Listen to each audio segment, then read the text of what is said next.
Sobat Mitling, perkenalkan saya Rizka. Hari ini Media Lingkungan hadir dengan program bernama Sigapa. Sigapa berasal dari bahasa Makassar yang artinya bertemu. Dan hari ini kita bakalan bertemu dengan komunitas petani lorong yang berada di Sudiang, Makassar, Sulawesi Selatan. Let's go!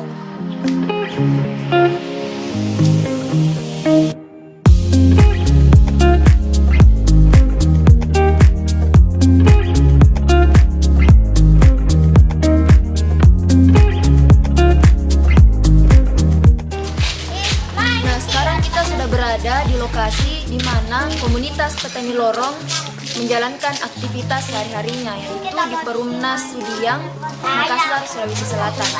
Nah, mungkin teman-teman Sobat Medi banyak yang bingung karena jika dibenturkan dengan kata pertanian, kita selalu dibayangi dengan persawahan. Tapi sekarang komunitas petani lorong menghadirkan sesuatu yang beda, yaitu bertani tapi di tengah kota. Karena saya juga sudah penasaran dan sekarang kita sudah berada di depan rumah salah satu volunteer komunitas petani lorong. Yuk langsung kita tanya-tanya.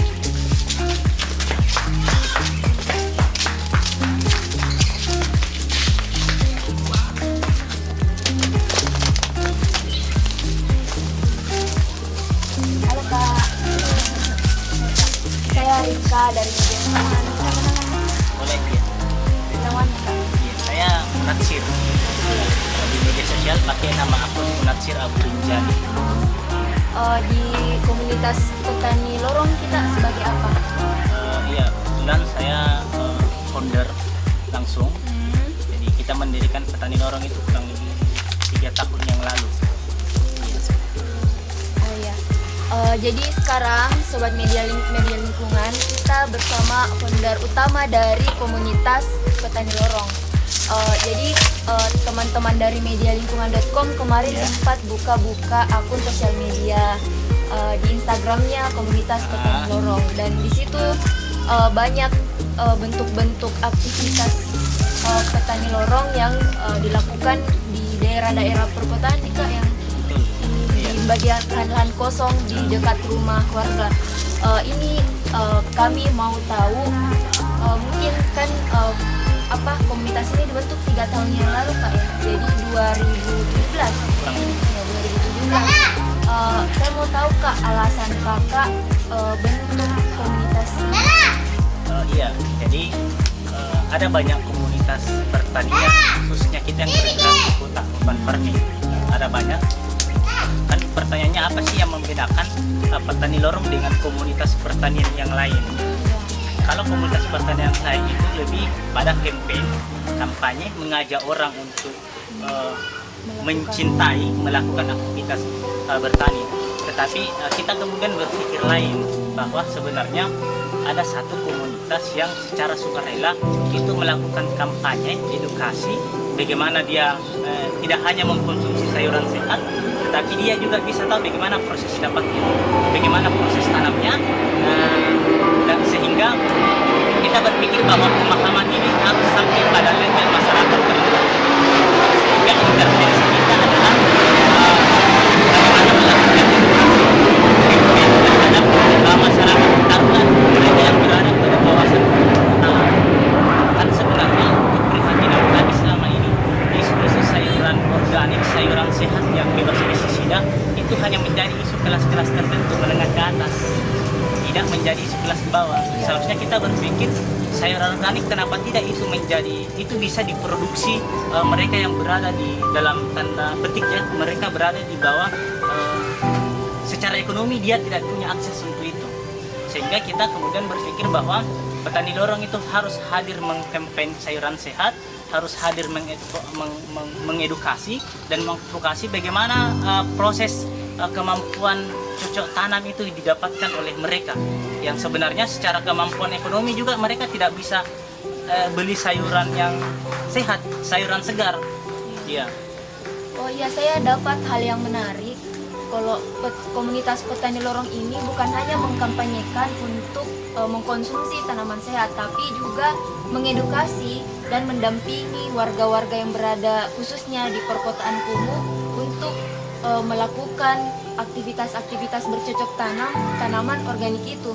Yang mau saya tanyakan Kak, bagaimana cara dari komunitas petani lorong ini untuk mengajak warga-warga yang berada di sekitar sini untuk ikut melakukan kegiatan itu?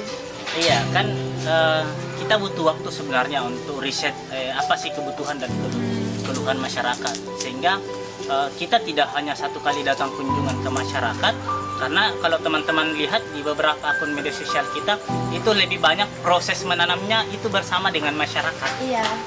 Bukan bersama dengan anak-anak milenial. Kalau di beberapa komunitas kan mereka nyangkulnya bersama anak-anak milenial. Kalau tidak kami memang langsung di basis masyarakat. Nah sebenarnya kan gampang kita mengeksplorasi kebutuhan masyarakat itu dengan diskusi secara langsung, bertemu dengan masyarakat, tanya Pak, Bu, beli sayurnya di mana? Oh iya, kita beli sayurnya kadang kalau ada lewat misalnya, atau dari situ kita tanya harga sayurnya beli di mana Bu, sayurnya beli di mana, dapat harga berapa. Kemudian dari situ sebenarnya kita bisa tanya penghasilannya mereka sehari-hari apa, atau berapa penghasilannya. Taruhlah terakhir kita mengintervensi di daerah bantaran Kanal Antang sana, itu di daerah pemulung, memang perkampungan pemulung kurang lebih 20 kakak, mereka itu buruh harian pabrik kapur, itu 50.000 per hari kalau ada bahan. Nah sebenarnya kan di situ sudah kita bisa menghitung secara ekonomi dia memang sangat tidak terjangkau untuk mengkonsumsi sayuran sehat. Nah dari situ kita bisa eksplor lebih dalam, kenapa tidak bercocok tanam. Muncul keluhan, misalnya dia tidak punya akses pengetahuan untuk menanam, tidak punya. Yang kedua dia punya bisa jadi dia punya skill menanam karena mungkin aktivitas sebelumnya di desa, tetapi begitu tiba di kota dia tidak tahu lagi beli bibitnya di mana. Nah hambatan-hambatan itu kita bisa eksplor di awal. Kalau secara skill, secara kemampuan dia tidak punya kemampuan untuk menanam, oke, kita intervensi lewat skill. Karena lewat konsep ini sebenarnya dengan bertani organik secara alami, itu kita mau mengkampanyekan bahwa bertani itu bisa mudah, murah, dan meriah. Karena tidak hanya mengajak mereka untuk mengkonsumsi sayuran sehat, tidak hanya mengajak masyarakat untuk menanam, tetapi bagaimana mengadvokasi mereka, mendampingi bagaimana memproduksi pupuk secara mandiri. Jadi dia bisa membuat pupuk organik cairnya sendiri, bisa membuat kompos, pupuk padatnya seperti kompos itu diproduksi sendiri. Sehingga kita selalu mengkampanyekan bahwa menanam sayuran itu mudah dan murah, seperti itu. Jadi poin yang digarisbawahi bagaimana cara menarik warga untuk ikut dalam kegiatan ini, kita rujuk dari bagaimana kita bisa menghasilkan sayuran yang sehat sendiri dan bagaimana budget yang digunakan untuk memperoleh itu lebih murah dan ternyata bisa kita lakukan sendiri begitu. Jadi dari pendapatan masyarakat, ternyata dengan melakukan hal ini sendiri ini bisa mengurangi pengeluaran dan ternyata bisa menambah pendapatan dari masyarakat itu sendiri gitu kan. Iya, jadi kan oh iya, saya mau tanya Kak, kan warga yang menanam tanaman atau melakukan pertanian lorong ini itu nanti kan hasilnya dikonsumsi sendiri atau mungkin ada produk-produk lain yang mungkin bisa jadi produk yang bisa dijual atau diolah kemudian dijual gitu Kak? Iya, jadi kan ide awalnya ini bagaimana masyarakat yang hidup di kumuh perkotaan itu punya kemampuan memproduksi sayuran yang sehat untuk keluarganya sendiri, untuk diri sendiri. Yang kedua adalah bagaimana masyarakat itu mampu mengolah sampah organiknya secara mandiri. Kan kalau dia punya minat bertani, berarti dia kan muncul masalah yang kedua. Saya punya keinginan bertani, masalah yang kedua ternyata muncul, bagaimana saya memproduksi pupuk. Nah dari proses itu dia harus belajar lagi bagaimana memilah sampah organik dan non-organiknya. Yang kedua kita ingin bahwa ada lahan, space, tempat-tempat kosong di perkotaan itu bisa dimanfaatkan dengan produktif. Seperti misalnya ini, kalau teman-teman lihat di area sini, ini adalah pusat pembuangan sampah selama kurang lebih 20 tahun. Kita koordinasi dengan pihak RT koordinasi dengan kelurahan, sehingga kemarin kita bahkan kurang lebih 2 mobil truk kita mobilisasi sampah plastik dari sini. Ini masih lumayan bagus ini kondisinya. karena kemarin penuh dengan sampah plastik. Nah, bagaimana setelah kebutuhannya terpenuhi surplus misalnya? Iya. Iya, jadi kebetulan saya selaku founder di Petani Lorong, saya juga owner di catering. Saya berharapnya bahwa catering ini bisa tumbuh itu dari produksi kelompok-kelompok binaan yang ada di masyarakat. Sehingga saya berharapnya bahwa kebutuhan bumbu dan sayur di catering kami, Zahira Rinjani, itu diproduksi dari binaan. Jadi yang campaign kita pertama adalah bagaimana dia semangat menanamnya itu untuk kebutuhan pribadinya. Setelah surplus misalnya ada kelebihan produksi, itu kita beli. Iya, yang satu lagi yang saya garis bawahi tadi Kak, selain bagaimana menghasilkan sayuran yang sehat, ini juga ada benefitnya terhadap lingkungan yang kita bilang tadi. Jadi dari sampah-sampah itu kakak buat sebagai pupuk organik sendiri. Terus yang mau saya tahu Kak, bagaimana proses pemilihan lahannya? Saya pikir begini, kalau proses pemilihan lahan, kita tuh lebih senang mengintervensi lahan yang memang awalnya adalah kumuh. Kumuh, secara ekonomi masyarakat sekitar itu memang secara ekonomi ada kesulitan untuk mengakses sayuran segar, ada kesulitan untuk membeli sayuran sehat. Yang kita akses adalah pertama bahwa lahan itu ada punya riwayat misalnya tempat pembuangan sampah, karena sekarang kita kan lumayan bagus, jadi produksi sampah biasanya kan itu orang buang sampah, ada titik-titik pembuangan sampah di kota. Nah, sekarang masih lebih mending sekarang karena akses pembuangan sampah dari rumah tangga itu langsung dibuang ke TPA, sehingga tempat pembuangan sampah yang dulunya digunakan oleh warga itu tidak lagi digunakan, karena kesadaran juga sudah semakin meningkat. Nah, itu yang kita gunakan. Jadi beberapa kelompok binaan yang kita kelola di Makassar menggunakan area kosong itu yang memang betul-betul awalnya adalah tempat pembuangan sampah alternatif ya. Jadi ini Kak, kan yang kita jadikan untuk tempat bercocok tanam itu tempat-tempat pembuangan sampah. Jadi yang muncul di kepala saya, kalau misal tempat-tempat pembuangan sampah ini dijadikan sebagai lahan untuk melakukan tempat pertanian, lantas bagaimana proses pengolahan sampah rumah tangga dari warga yang melakukan hal itu Kak? Jadi gini, kita punya pemikiran yang terbalik. Coba tanya ibu-ibu rumah tangga, toh misalnya suruh mereka memilih sampah organik dan non-organik. Pertanyaannya, butuhkah tidak dia itu? Kenapa orang tidak mau memilah sampah? Karena dia tidak tahu manfaatnya.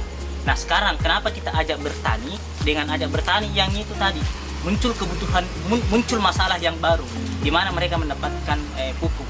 Ternyata mendapatkan pupuk cair POC, mendapatkan pupuk padat kompos itu bisa. Bagaimana cara mendapatkan? Ya sebenarnya setiap hari kita ini memproduksi sampah organik secara tidak langsung.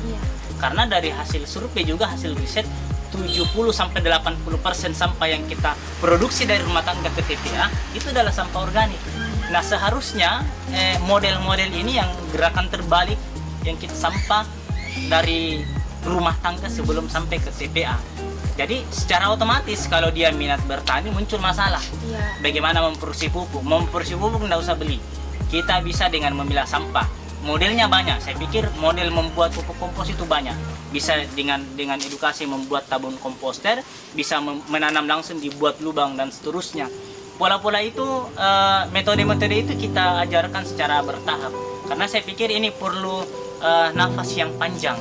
Kita tidak secara sporadis langsung datang langsung mau jadi.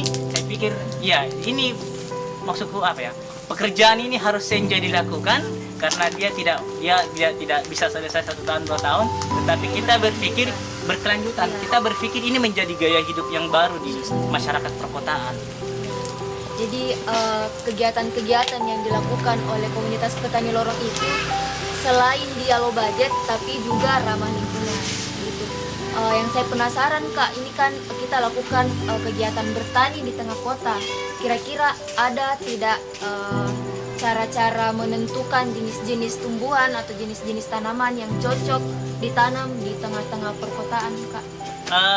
saya pikir kalau kita beli bibit misalnya itu ada kategori. Jadi misalnya saya milih tanaman A misalnya ya. Tanaman A itu sebenarnya di labelnya itu sudah ada pengkategorian. Jadi apakah dia cocok di dataran rendah atau di dataran tinggi. Nah itu juga yang kita mau ajarkan, bahwa ada memang benih yang cocoknya dataran rendah. Kalau Makassar iya, cocoknya kita memang dataran rendah. Nah kemudian sayur, saya pikir kalau sayur nah bagaimana menumbuhkan semangat? Kan perlu, jadi semangat di awal itu perlu ditumbuhkan. Kita selalu mengarahkan untuk panen yang cara tanam sayur yang paling mudah tanamnya, yang paling tidak rumit, kemudian proses masa panen itu pendek. Misalnya yang paling mudah dan cepat panen itu adalah kangkung dengan bayam. Sehingga apa? Euforia, kegembiraan menanam itu muncul di awal. Bayangkan kalau dia langsung masuk di terong, langsung masuk di cabai, langsung masuk di pare, yang ada banyak kendala gangguan hama selama proses pertumbuhannya. Sehingga kalau dia gagal panen bisa jadi semangatnya menurun. Sehingga untuk menumbuhkan semangat itu di awal adalah salah satu strateginya, ajak dia menanam sayuran yang paling mudah, paling aman dari gangguan hama, dan usia panen cepat panen. Kalau kangkung bayam 20 hari kita sudah panen. Sehingga euforia itu, ayo kita setelah dia panen, ayo kita uji lagi tanaman yang lain, naik kelas misalnya atau naik level, kita ke tanaman sayuran yang berbuah. Jadi semangat lagi terbangun ya, lagi. Iya, samu Kak, tempat-tempat yang digunakan untuk lahan pertanian, saya bisa lihat langsung Kak tanaman di sini. Kalau ini cuma ini, jadi kalau untuk lokasinya cuma ini. Kita pernah, jadi lokasi pertama itu ada di Salo. Jadi kan lokasi kita memang pertama gini, lahan kosong atau numpang di lahan milik orang. Misalnya teman-teman yang berada di sini ini kan lahan milik pribadi, pribadi yang karena tidak dimanfaatkan oleh pemilik lahannya, itu digunakan masyarakat untuk buang sampah.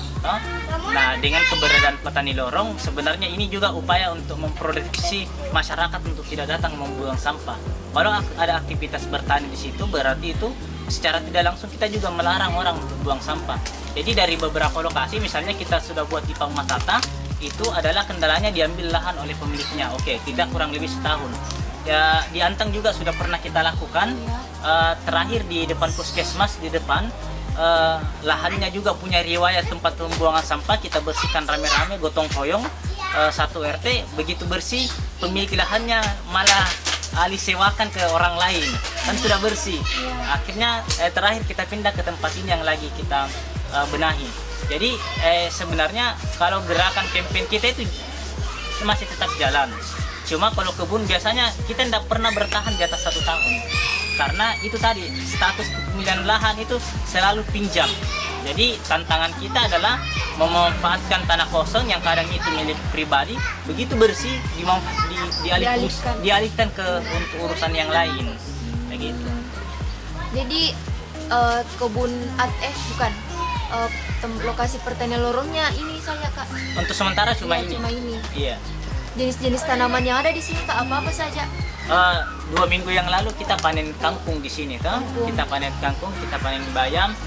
Sekarang kita coba mau lagi buat, karena ini lagi musim corona, kita mau bikin satu lorong ini penuh dengan jahe merah. Jadi kita sementara proses pembibitan, kita mau tutup ini sepanjang drainase ini ada jahe merahnya. Berarti berpotensi juga ini Kak, kita buat olahan-olahan mungkin dari jahe ini. Iya, jadi sangat memungkinkan untuk kita bikin diversifikasi produk.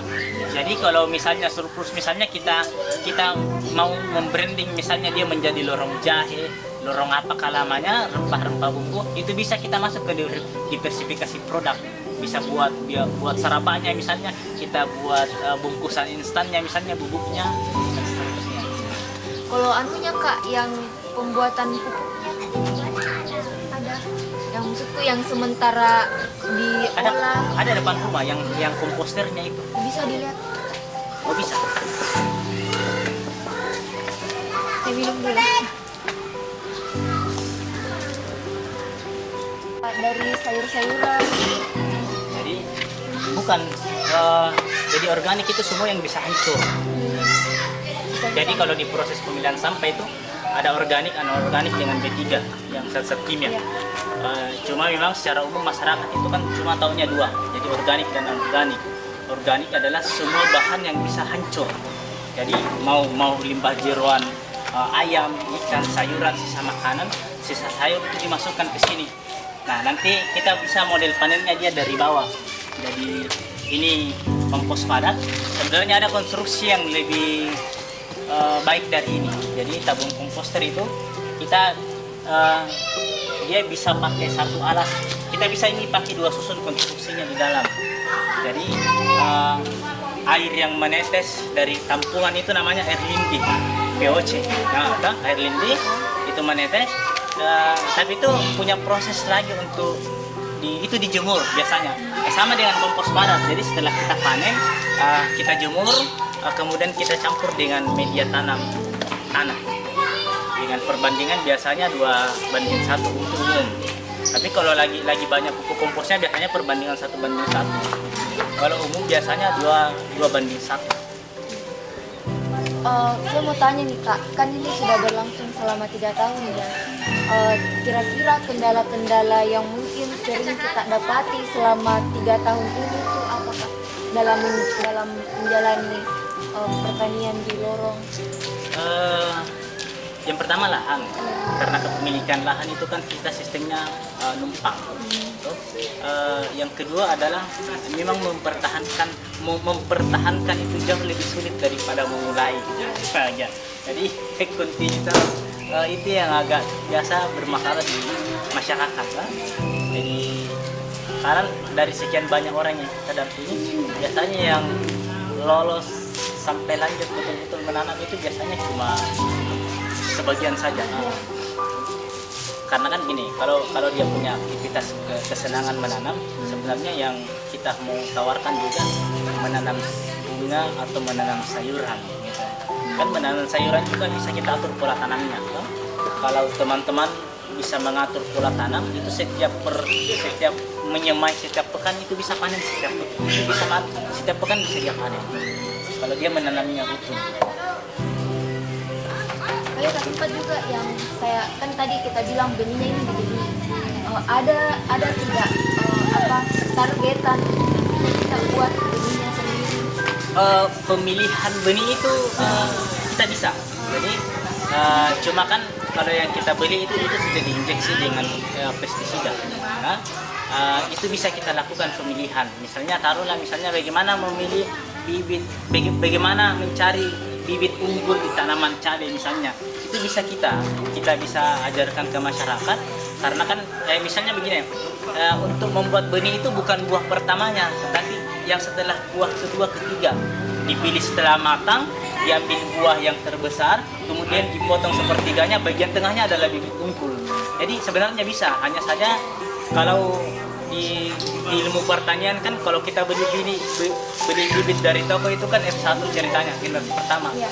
Kalau kita tanam berbuah dia menjadi generasi kedua, atau F2, kemudian F3.